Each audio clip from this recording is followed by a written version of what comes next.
We are really excited to feature IMAX 3D adventure Hubble 3D, one of the key members of the IMAX space team and the producer and director of the Hubble 3D film. Toni Myers has had an extensive history with IMAX space films. She's directed, produced, and wrote Space Station 3D, which grossed over $100 million since its release. Please welcome Toni Myers and STS-125 astronaut Mike Massimino.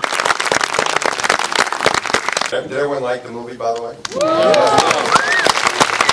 First of all, congratulations. It's a great piece of work. What kind of equipment did you have to take up on the shuttle, and how much of it was done in traditional camera form versus doing it in post later, converting everything? The core of filming Mike's mission was flying the IMAX Cargo Bay 3D camera, and that is a big camera that is in a protective housing that flies out in the cargo bay. It's operated remotely by a laptop from inside, and that carries a mile of film, which yields 8 minutes of 3D. Wow. It's shot on a single strip, so left and right eye on one piece of film. And then we could not fly an IMAX camera in the cabin because it was oversubscribed in terms of stowage, so we flew a G1 that was already going, actually, and that was converted in post to 3D and image enhanced to fill the IMAX screen. And how were these cameras to manipulate up there? Were they cumbersome? The IMAX camera in the payload bay we controlled from a personal, little PC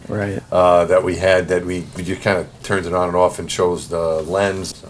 Let me ask you about the avatar effect on your work, the 3D IMAX movies that you do. Is it starting to bring more awareness to 3D movies in general, do you think? Oh, most definitely. Avatar has a huge audience that we've never attracted before. So it's opened up and exposed so many new people to the wonders of 3D. That's very encouraging. We hope a lot of them will come and see this film.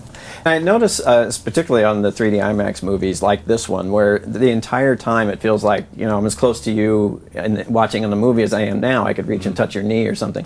The avatars and the Alice in Wonderlands, they don't seem to be bringing it that far forward off the proscenium as your movies do. What's the difference there? Well, my perception, and it's just my perception, is that there's, in Hollywood, it tends to be a little more cautious 3D treatment. Mm-hmm. It seems it's a sort of, not a rule, but it seems that most people like to have the 3D behind the screen. And we've always sort of felt the opposite, that everything should be in a range in front of the screen and behind, so that you're not so much aware of the proscenium and the sides. You're actually in the picture. I know this film is going to platform out into smaller, the AMC digital theaters. Do you think that there'll be a difference in the experience for the movie? Actually not. What I've seen of the IMAX 3D digital is amazing. I'm astonished. I mean, I thought I would be a die-hard original IMAX fan, but it's an equally compelling experience because it's so bright and so steady. You lose a little bit at the top and the bottom of the picture because of the different format,